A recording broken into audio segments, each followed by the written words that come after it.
Noticentro 1, CMI. Volcamiento e incendio de camión en la vía Bogotá-Villavicencio. 3 equipos de bomberos atienden la emergencia. 7 niños heridos por accidente entre SITP y ruta escolar. Niño en UCI por graves quemaduras tras experimento escolar. Accidente en la vía Turbaco. 3 muertos y 14 heridos. Ciclista fallece arrollado por un camión en vía de Santander. Mujer asesinada en Medellín. Encuentran cuerpo al lado de un taxi. Con Luisa Tobo. Muy buenos días, bienvenidos a Noticentro 1 CMI. Esta mañana se registró un accidente en la vía Bogotá-Villavicencio cuando un tractocamión se volcó provocando un incendio. Equipos de bomberos atienden esta emergencia. Estiluengas, muy buenos días. ¿Cuál es la situación? Luisa y televidentes, buen día. Pues mire, a esta hora cerca de 15 unidades de los bomberos de Cundinamarca atienden esta conflagración. ¿Qué fue lo que sucedió? Pues un vehículo que transportaba combustible perdió el control en el kilómetro 18 de la vía Bogotá-Villavicencio. Colisionó contra unos árboles, lo que hizo que estas llamas se extendieran, también causando una emergencia ambiental. Hace pocos minutos se confirmó que el conductor de este vehículo de carga perdió la vida. En el kilómetro 18 de la vía Bogotá-Villavicencio, jurisdicción del municipio de Chipaque, se presenta siniestro vial con un vehículo tractocamión tipo cisterna, el cual sufre volcamiento total y producto de este incineración. Equipos de bomberos y emergencias de los diferentes municipios atienden la emergencia, por lo cual es necesario hacer cierre total de la vía.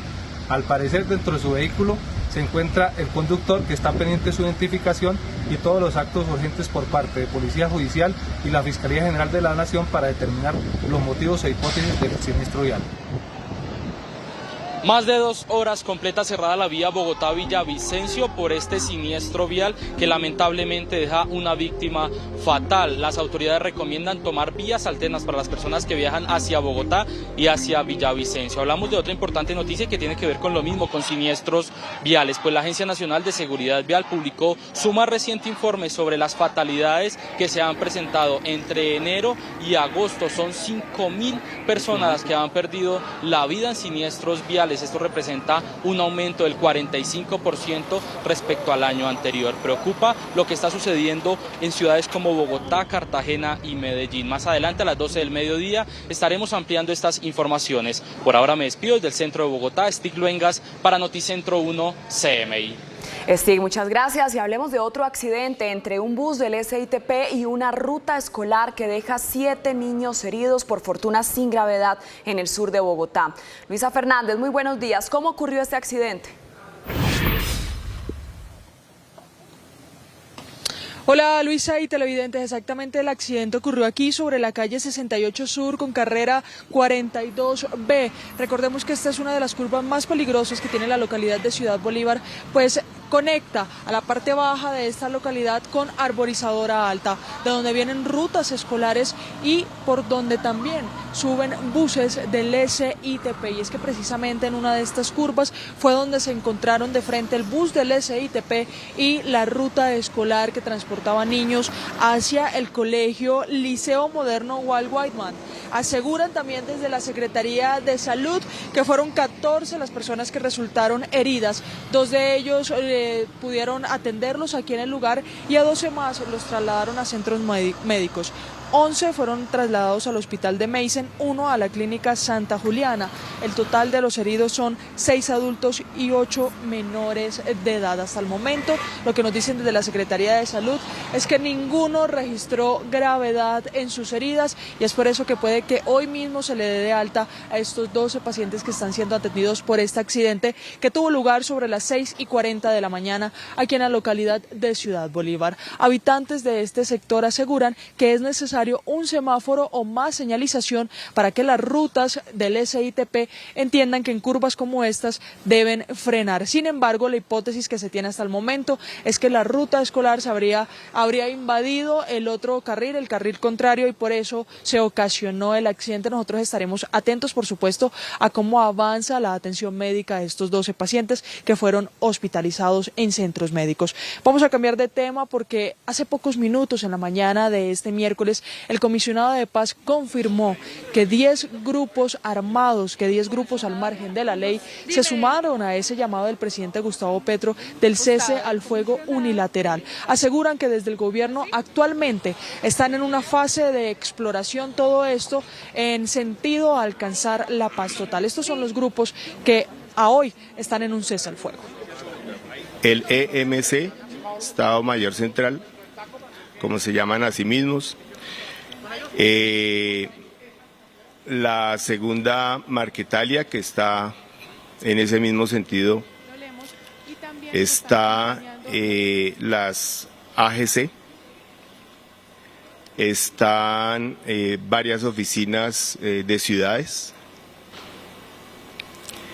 Para nombrar, bueno, están las autodefensas de la Sierra Nevada de Santa Marta.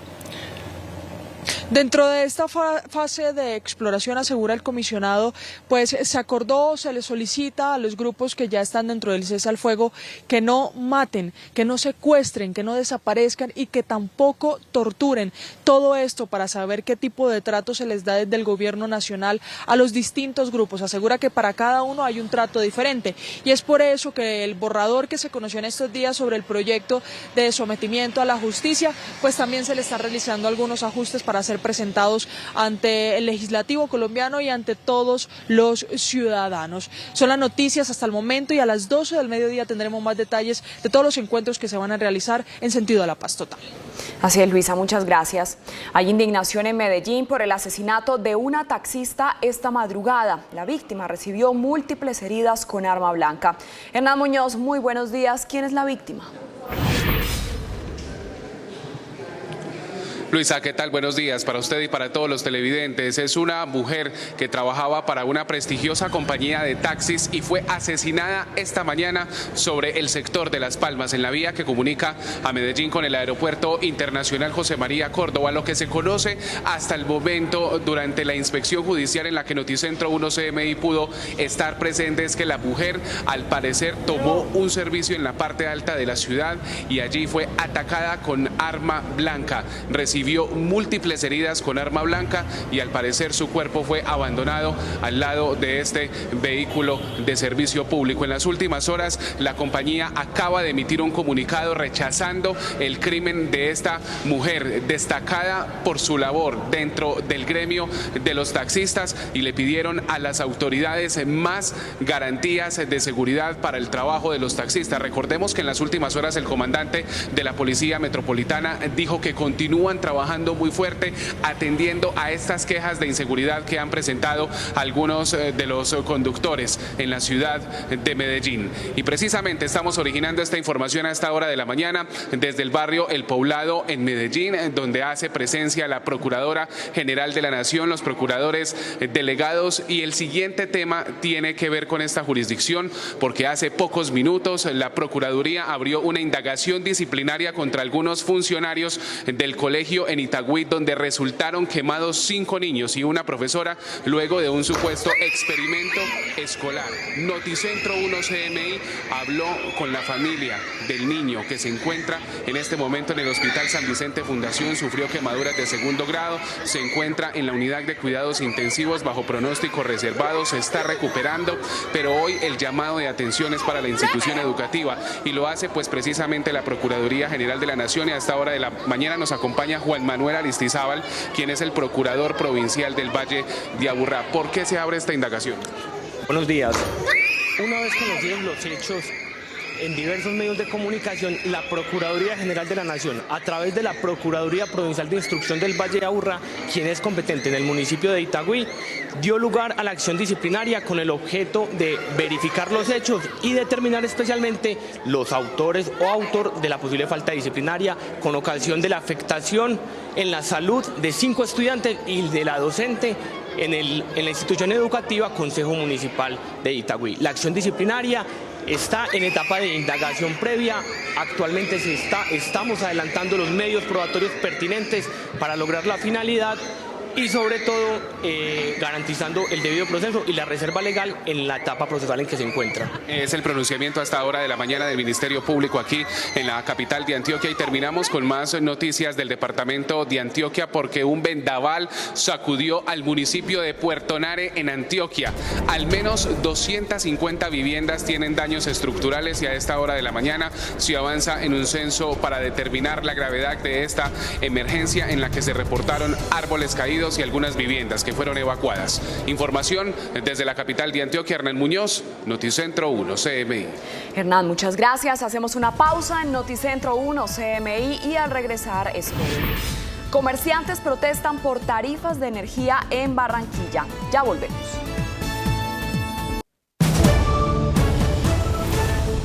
Seguimos en Noticentro 1 CMI.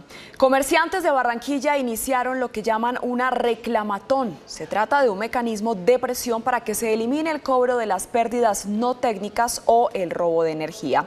Jorge Castro nos amplía. Jorge, buenos días. Muchas gracias, muy buenos días. Es una reclamación masiva que virtualmente, a través de la empresa Aire y de la Superintendencia de Servicios Públicos, están presentando los comerciantes de Barranquilla, tanto del centro como del norte, unidos en este propósito. ¿Cuáles son los alcances y cómo es la mecánica? Doña Sandra López, presidente del Comité Intergremial Unidos por el Atlántico, muy buen día. Buenos días. Los líderes que hacemos parte del Comité Intergremial Unidos por el Atlántico decidimos pasar de los comunicados en redes sociales y ante los diferentes periodistas a hacer unas acciones contundentes con argumentos legales ante la empresa Aire. Por eso, con la colaboración y ayuda y toda la asesoría legal de diferentes abogados, se pudo diseñar este formato al cual le estamos entregando a todos los usuarios de la costa Caribe para que puedan realizar la reclamatón de las pérdidas ante la comercializadora Aires. Nosotros sabemos que las pérdidas no pueden ser cobradas, ni las pérdidas técnicas ni las pérdidas por robo ante la tarifa del servicio de la luz. O sea, se pagaría el consumo, pero no el cobro que se le hace por parte de las pérdidas no técnicas. El formato está diseñado para establecer el valor de las pérdidas que a cada usuario le están cobrando en la tarifa. Lo que estamos pretendiendo con esta reclamatón es que se pague el recibo, pero la parte de las pérdidas entren en reclamación, porque no es justo que al usuario le cobren una pérdida que debe asumir las distribuidoras, los distribuidores, los comercializadores y no pasárselos a los usuarios. Muy amable, doña Sandra, es la presidenta del Comité Intergremial Unido por el Departamento del Atlántico. Bueno, también paralelamente hay otras acciones que conjuntamente se están adelantando a través de las demandas contra las resoluciones de la CRE que establecieron este cobro para los 7 departamentos de la costa atlántica, cobros que hacen las empresas Afinia y Aire. Más adelante tendremos otros detalles de esta noticia desde Barranquilla. Así es, Jorge, gracias. Y en la vía Turbaco se registró un accidente que deja 3 fallecidos y 33 heridos. Tatiana Rodríguez tiene los detalles de este hecho. Tatiana, buenos días. Luisa, televidentes, muy buenos días. Así es, este grave accidente se registró en la troncal de Occidente, en jurisdicción del municipio de Turbaco, y eso cuando un camión recolector de basura con sentido a Cartagena chocó contra un bus de servicio público. En el hecho, desafortunadamente, murieron 3 personas, entre ellas 2 mujeres, una de ellas una menor de 12 años y un hombre. Más de 30 personas resultaron heridas que fueron trasladadas a diferentes centros asistenciales de la capital de Bolívar. Las autoridades señalaron que al parecer el conductor o el carro de la basura perdió los frenos por una falla mecánica. Y cambiando de tema, fueron rescatados 22 turísticas en jurisdicción de Playa Blanca. Esto cuando la nave, la lancha en la que se movilizaban naufragó. Según el cuerpo de guardacostas, quien realizaba patrullajes en la zona, se dieron cuenta de lo que estaba sucediendo y pudieron rescatar a estas 22 personas, afortunadamente a salvo. Y cambiando de tema, se registra una preocupante situación aquí en el Hospital Casa del Niño, y esto por el ingreso de pacientes de menores de edad heridos con arma blanca, muchos de estos casos que se registran en riñas en diferentes partes de la capital de Bolívar. Para hablar de esto vamos a darle la bienvenida al director médico del hospital. Muy buenos días, señor Hernando, y bueno, ¿cuáles son los detalles de esta situación? Bueno, la situación es, ya la hemos manifestado a las autoridades distritales y es un aumento exagerado en el número de niños heridos, no solamente por armas de fuego, sino por armas cortantes, armas contundentes, que vienen de nuestros barrios. Son niños cuyas edades oscilan entre 13 y 17 años. Y el aumento es tan contundente que veníamos recibiendo un niño por mes, los meses anteriores, y entre el mes de agosto y lo que va de septiembre llevamos alrededor de 10 casos. Son niños que llegan en unas condiciones muy críticas, que todos tienen que entrar a la unidad de cuidados intensivos y algunos con secuelas, van a quedar con algunas secuelas. Afortunadamente no ha fallecido ninguno, pero creo que las autoridades distritales tienen la obligación de intervenir en estos actos de violencia que se generan en nuestros barrios. Muchísimas gracias, es la información que se registra a esta hora desde Cartagena. Nosotros más adelante tendremos la ampliación de estas noticias. Así es, Tatiana, muchas gracias. Y hay luto en el ciclismo santandereano. En un insólito accidente, un destacado pedalista muere arrollado por un camión cuando trataba de detener su vehículo sin frenos. Ana Mercedes Ariza, ¿quién era el deportista? Buenos días. Hola compañeros televidentes, cordial saludo. Pues se trataba de Sneider Steven Vega, un reconocido ciclista, joven talento de la selección Santander, ganador de varios torneos y con una gran trayectoria y un gran futuro promisorio, quien en las últimas horas falleció víctima de un accidente de tránsito. Me acompaña el doctor Pedro Belén Carrillo, director del INDER Santander. Doctor Carrillo, bueno, ¿en qué circunstancias fallece y cuántos ciclistas han perdido la vida de esta manera? Buenos días. Muy buenos días, Luisa y toda la audiencia, un saludo especial, pues muy triste con esta noticia de Sneider Steven, pues una partida bastante pues nos llena de mucho sentimiento, y pues quiero enviarle un saludo a sus padres, decirles que un deportista muy destacado, un deportista que pues ahora mismo se estaba vistiendo los colores de la selección Santander, y pues una partida de una persona muy joven. En esta oportunidad no estaba entrenando, sino el accidente fue de otra manera, ¿no? Sí, un accidente pues inexplicable, de esos que pues quiere uno nunca encontrarse, pues de todas maneras decirles que nunca les pasó nada en el ciclismo y sí se accidenta pues de esta forma. Una triste noticia para el ciclismo santandereano, para el ciclismo nacional, y pues un saludo de condolencia a sus queridos padres. ¿Llevan lista ustedes de cuántos accidentes se presentan contra ciclistas? ¿Qué piden ustedes a las autoridades viales? Pues se presentan diariamente accidentes. Nosotros aquí desde nuestro departamento hemos perdido algunas vidas con el tema ya en las pruebas de ciclismo. Sin embargo, pues pedirle a los señores de los vehículos que tengan muchísimo cuidado con estos ciclistas que quieren es hacer deporte, hacer actividad física y en algún momento representar a su departamento y a su país. Muchísimas gracias, doctor Pedro Belén. Más detalles de este desafortunado incidente vial que cobra la vida de un destacado ciclista santandereano en minutos. Continúen ustedes con más informes en estudio. Ana Mercedes, muchas gracias. Y en Colombia, 4 de cada 5 pacientes que recurren a intervenciones asistidas con mascotas para el manejo de los dolores crónicos y agudos, además de enfermedades relacionadas con la salud mental, tienen éxito en el tratamiento. Las intervenciones asistidas con perros hacen parte de la medicina basada en evidencia, en donde los animales mejoran notablemente la salud de las personas. La presencia de los perros promueven la secreción de algunas hormonas relacionadas con el bienestar, como por ejemplo la oxitocina, y mejoran la biodisponibilidad de algunos neurotransmisores, como por ejemplo la dopamina, la serotonina, y está demostrado que reducen notablemente el cortisol, que es una hormona asociada con el estrés. Los pacientes con dolor crónico aprenden algunas técnicas de interacción con el perro, como respiración, como relajación, que les ayuda notablemente a reducir, por ejemplo, de una percepción subjetiva de 8-9, un dolor crónico de espalda, como está publicado en algunos artículos, a una percepción de 5 o 4. Los cachorros son seleccionados seleccionados desde pequeños, en donde pasan una serie de pruebas para saber si son aptos para este tipo de terapias, que duran entre 45 minutos a 1 hora. El proceso de entrenamiento del perro comienza con conceptos, es decir, más que trucos, el perro aprende lo que te decía, a inhibirse, a obedecer, a entender algunos discriminadores como por ejemplo palabras, y posteriormente cuando él ya ha desarrollado esos conceptos, entonces empiezan a construir conductas específicas. Desde las instituciones universitarias ya se incluye en el programa el manejo de estos tratamientos, su aprendizaje y su desarrollo en pro del bienestar de los pacientes y de los animales. La presencia de un perro dentro de los ambientes terapéuticos descontextualiza el ambiente y con estos pacientes, por ejemplo, facilita la adhesión al tratamiento.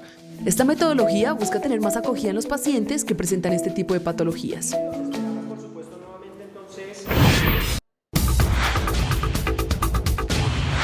El huracán Ian ascendió a categoría 4 y se acerca a Florida con vientos catastróficos e inundaciones. Ya se han cerrado varios aeropuertos de Tampa a Orlando y varias escuelas en casi todo el sur de la Florida. Por otro lado, Cuba continúa sin luz tras el paso de Ian.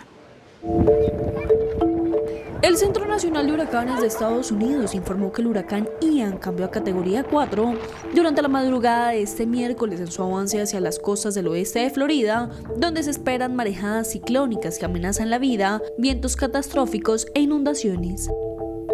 Según el último boletín emitido por la organización, el ciclón lleva vientos máximos de 195 km por hora y se ubica a 150 km al sureste de Naples, Florida. La administración de la Agencia Federal para el Manejo de Emergencias de Estados Unidos dijo que Ian tendrá impactos catastróficos y advirtió a las personas que no han evacuado que deben permanecer en un lugar seguro. Aunque el fenómeno meteorológico aún no ha tocado tierra en Florida, los vientos han afectado las líneas eléctricas en varias partes del estado. Más de 40.000 personas ya quedaron sin luz. Además, cerca del aeropuerto de North Perry, se presentaron árboles arrancados de raíz, inundaciones y más de 15 aeronaves dañadas tras el paso de un tornado, lo que provocó el cierre temporal del aeródromo para evaluar los daños. Por su lado, el paso de Ian dejó a Cuba sin electricidad por una avería relacionada con las condiciones meteorológicas, además de arrasar árboles y causar destrozos en cientos de viviendas. La Guardia Revolucionaria de Irán lanzó una nueva serie de bombardeos con aviones no tripulados contra las bases de un grupo opositor kurdo en la región del Kurdistán iraquí, el cual el régimen islámico de Irán tilda de terrorista y ha sido atacado durante 5 días. Al menos 7 personas murieron y 28 fueron heridas durante un nuevo bombardeo iraní en la región del Kurdistán iraquí, donde la ofensiva también habría dejado víctimas civiles. La Guardia Revolucionaria de Irán cumple 5 días de ataque con artillería y aviones no tripulados contra las bases de un grupo opositor kurdo que cataloga como terrorista y el cual opera en el norte de Irak, región en la que históricamente se ha concentrado la insurgencia armada kurda contra el gobierno de Teherán, aunque en los últimos años sus actividades habían disminuido. De hecho, los ataques se producen en un contexto tenso en Irán, donde hay manifestaciones diarias desde mediados de septiembre en protesta por la muerte de una joven tras ser detenida por la policía de la moral por presuntamente violar el estricto código de vestimenta para las mujeres de Irán. E incluso el prohibido Partido Democrático Kurdo aseguró que los cobardes ataques ocurren en un momento en el que el régimen es incapaz de reprimir las protestas y silenciar la resistencia civil de los pueblos kurdo e iraní. Ante el temor de que sus ciudadanos con doble pasaporte sean enviados a la guerra en Ucrania, Estados Unidos hace un pedido a los estadounidenses para que abandonen Rusia de forma inmediata. La crisis en Ucrania provocada por la invasión rusa sigue alterando la normalidad en el país. Durante la madrugada de este miércoles, la Embajada de los Estados Unidos en Moscú les pidió a sus ciudadanos abandonar el territorio ruso lo antes posible. Los ciudadanos estadounidenses no deben viajar a Rusia y aquellos que residen o viajan en Rusia deben salir de Rusia de inmediato mientras queden opciones limitadas de viajes comerciales. El comunicado recuerda que el pasado 21 de septiembre, las autoridades rusas declararon una movilización militar parcial para reforzar sus fuerzas desplegadas en Ucrania. Además, temen que Moscú se niegue a reconocer la ciudadanía estadounidense de personas con doble nacionalidad, impedirles el acceso a la asistencia consular de Estados Unidos, prohibir su salida de Rusia y llamar a filas a los que tienen los dos pasaportes. Mientras el miedo aumenta entre los que no quieren más guerra, los líderes de las regiones separatistas del Donbass en el este de Ucrania viajaron a Moscú para formalizar la anexión a Rusia tras la celebración de referendos considerados ilegales por la comunidad internacional. El yuan chino cayó a su menor valor frente al dólar en 14 años. Ahora vale aproximadamente 13,8 centavos de dólar, una baja de 15% con respecto al máximo que alcanzó en marzo y su punto más bajo desde enero del 2008. El régimen de Kim Jong-un disparó un misil balístico no identificado hacia el mar de Japón. Corea del Norte realizó el disparo apenas unos días después de su último test y antes de una visita a Corea del Sur de la vicepresidenta estadounidense Kamala Harris a la zona desmilitarizada que la divide del sur. El lanzamiento norcoreano forma parte de un número récord de pruebas armamentísticas este año.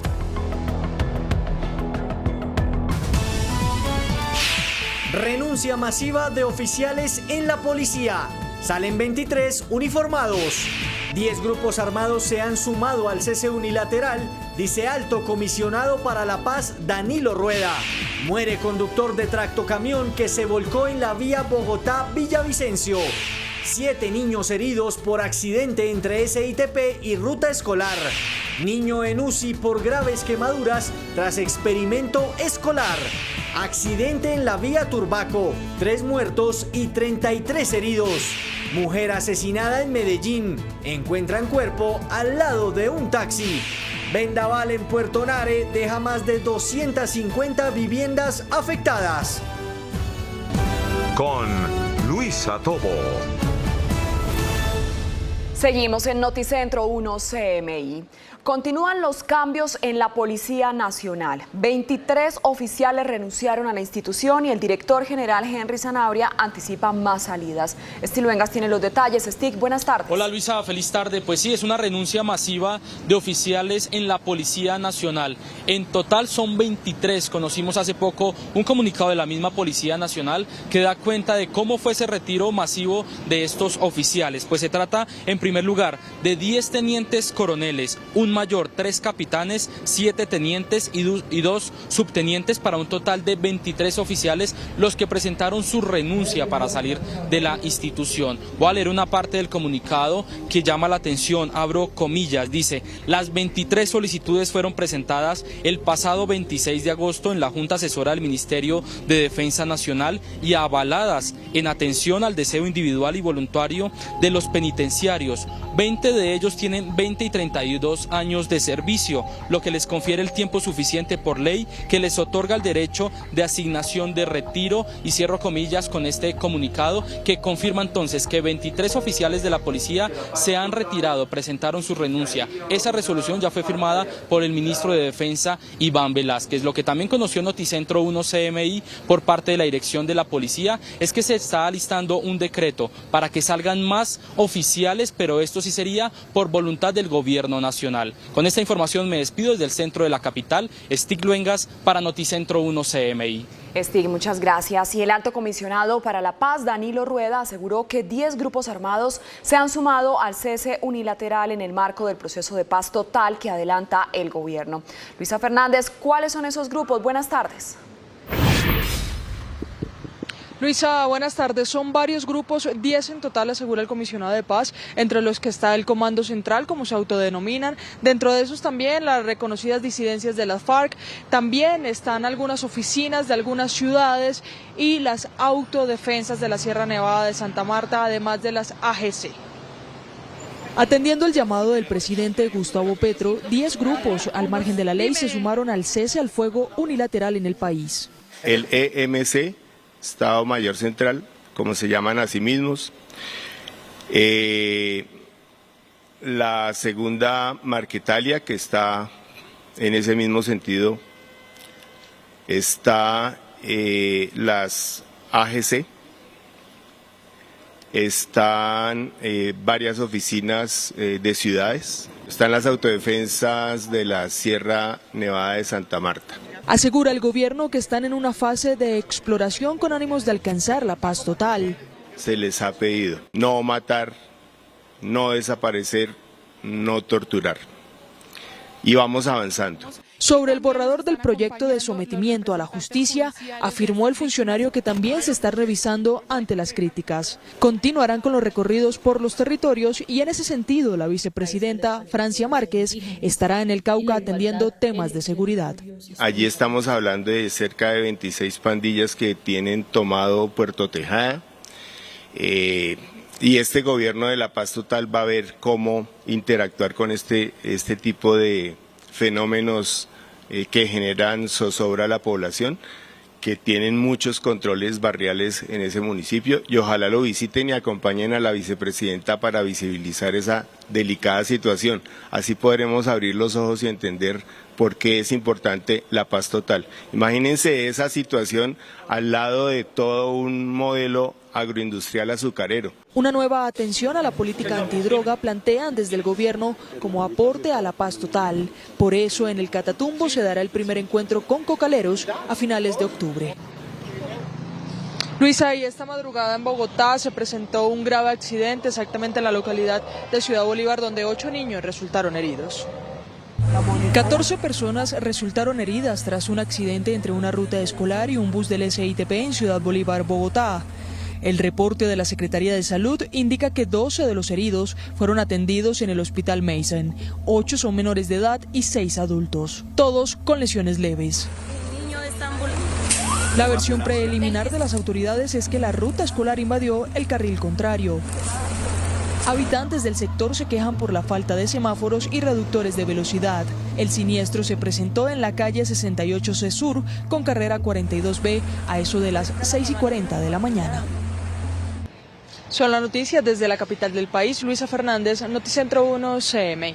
Luisa, muchas gracias. Y hay indignación en Medellín por el asesinato de una mujer taxista. Las autoridades no descartan que se haya tratado de un hurto. Hernán Muñoz, ¿quién es la víctima? Buenas tardes. Luisa, ¿qué tal? Buenas tardes para usted y para todos los televidentes. Se trata de Blanca Giraldo, una mujer taxista reconocida dentro del gremio que salió, abordó unos pasajeros, pero más adelante fue atacada con arma blanca.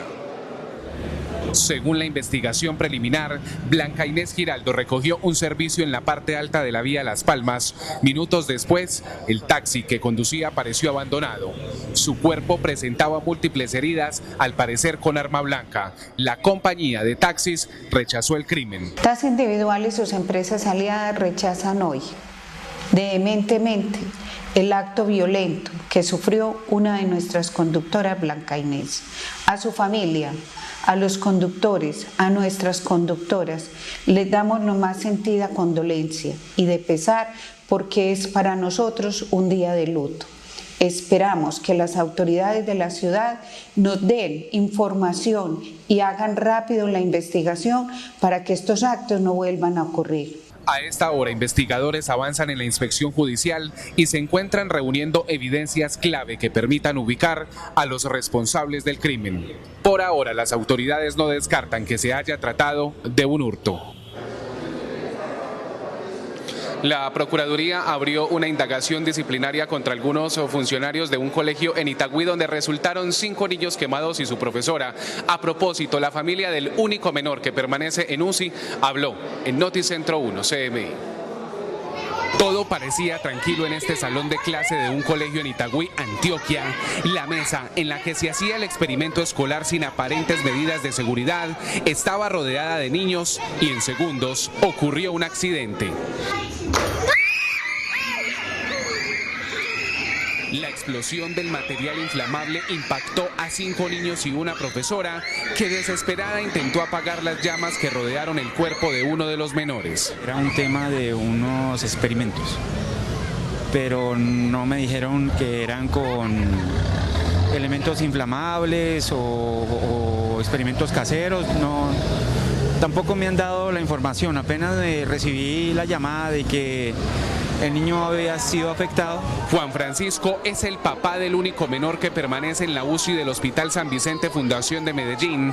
El niño sufrió quemaduras de 2º grado. Y está en observación por los médicos. No, tampoco nos han dicho qué tan grave fueron las quemaduras, son quemaduras lo que tiene él.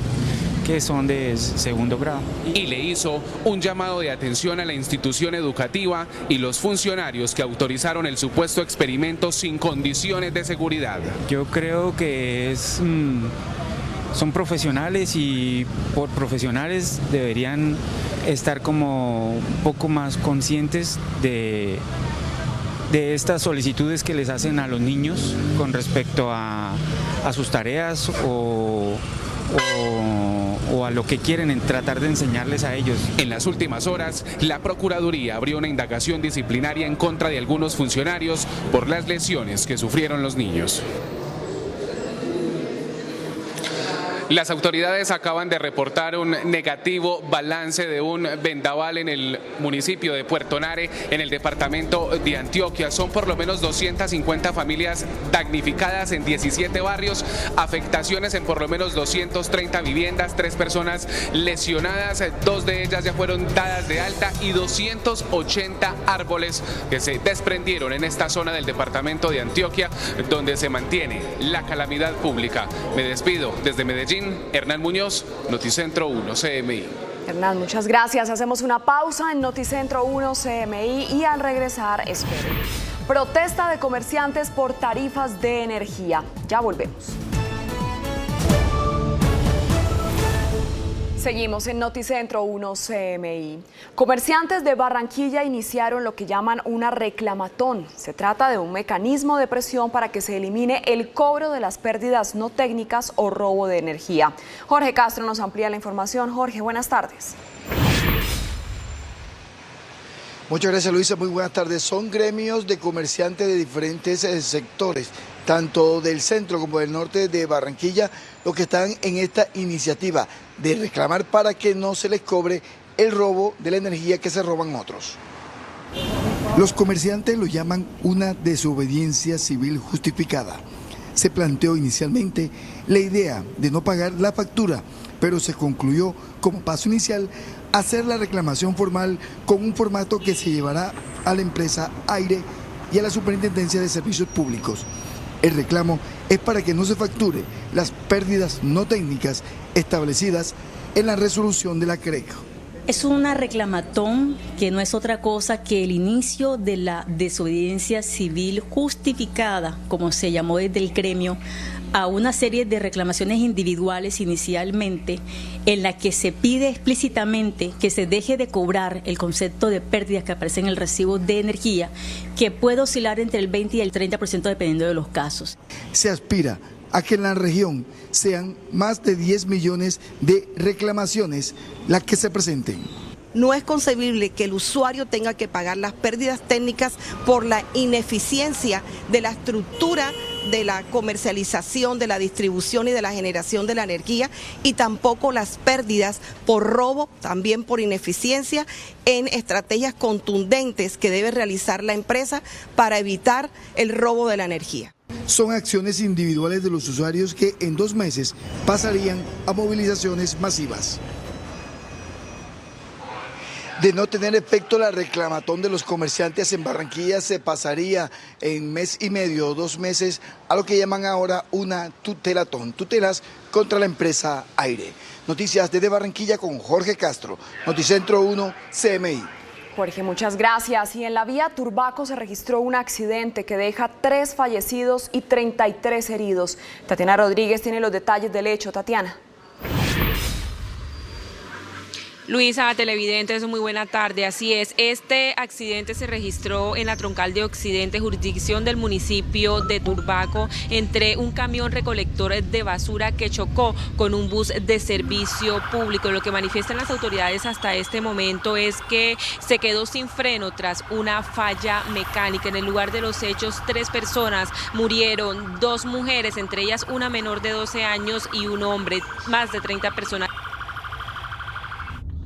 a diferentes centros asistenciales de la capital de Bolívar. Y cambiando de tema, la Armada Nacional realizó el rescate de 22 turistas que quedaron a la deriva luego de que la lancha en la que se movilizaban naufragara en jurisdicción de Playa Blanca. Lo que ha manifestado el cuerpo de guardacostas es que luego de realizar una inspección en este lugar evidenciaron la emergencia por la que pasaban estas personas. Afortunadamente, las autoridades lograron sacarlas a salvo y solo algunas de ellas presentaron heridas leves.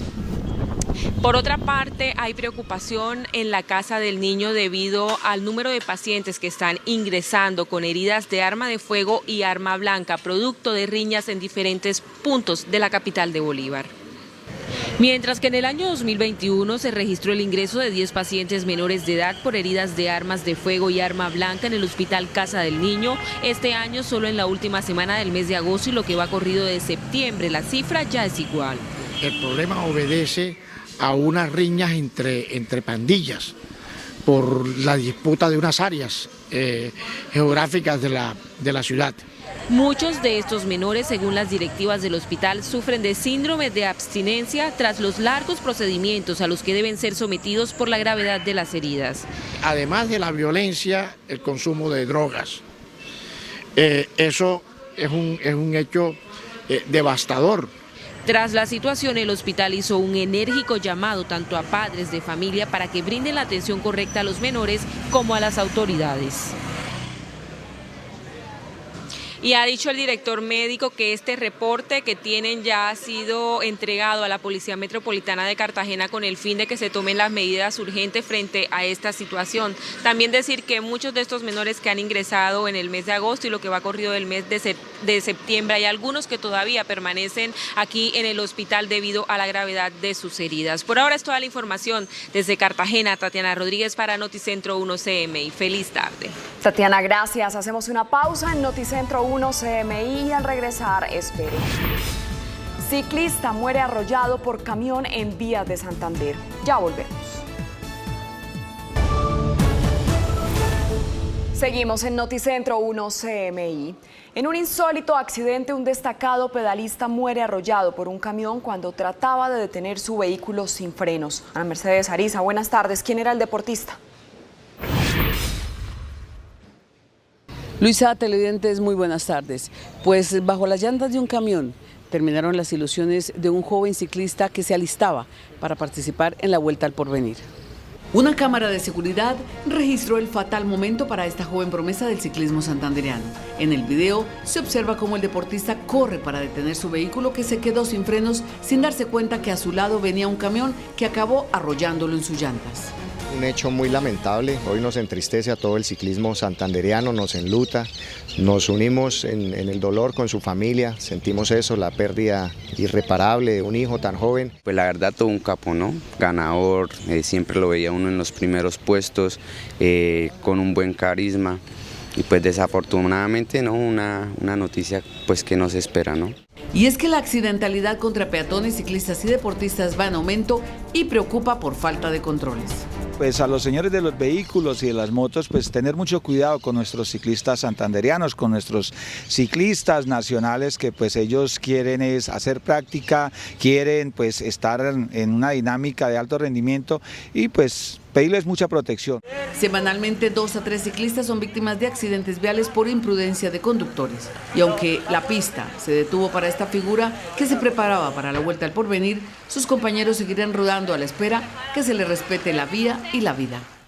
Esta tarde el gremio del ciclismo tendrá reunión con la Policía de Tránsito para implementar medidas y controles en los sitios donde habitualmente estos deportistas realizan sus prácticas para que tanto accidente tenga freno.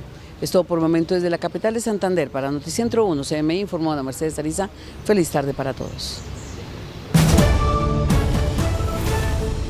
El huracán Ian ascendió a categoría 4 y se acerca a Florida con vientos catastróficos e inundaciones. Ya se han cerrado varios aeropuertos de Tampa a Orlando y varias escuelas en casi todo el sur de la Florida. Por otro lado, Cuba continúa sin luz tras el paso de Ian. El Centro Nacional de Huracanes de Estados Unidos informó que el huracán Ian cambió a categoría 4 durante la madrugada de este miércoles en su avance hacia las costas del oeste de Florida, donde se esperan marejadas ciclónicas que amenazan la vida, vientos catastróficos e inundaciones.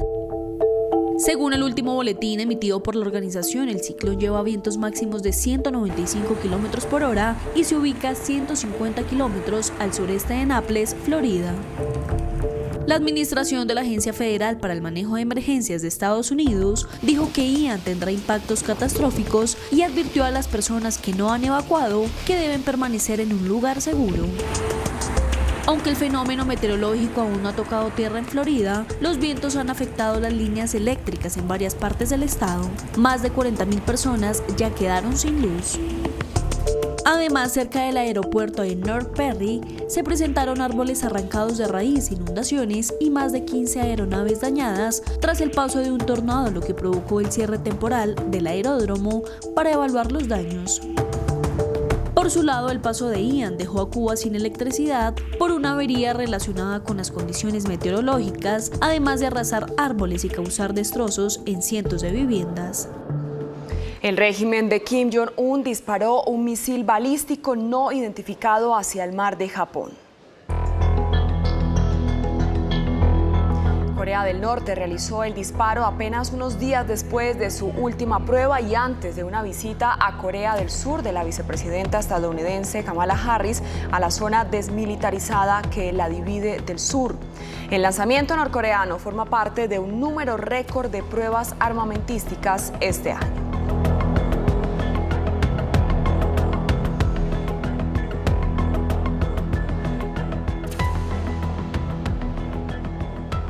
Hasta aquí la información en Noticentro 1 CMI, pero a las 8 de la noche esperen una nueva emisión de noticias. ¡Feliz tarde!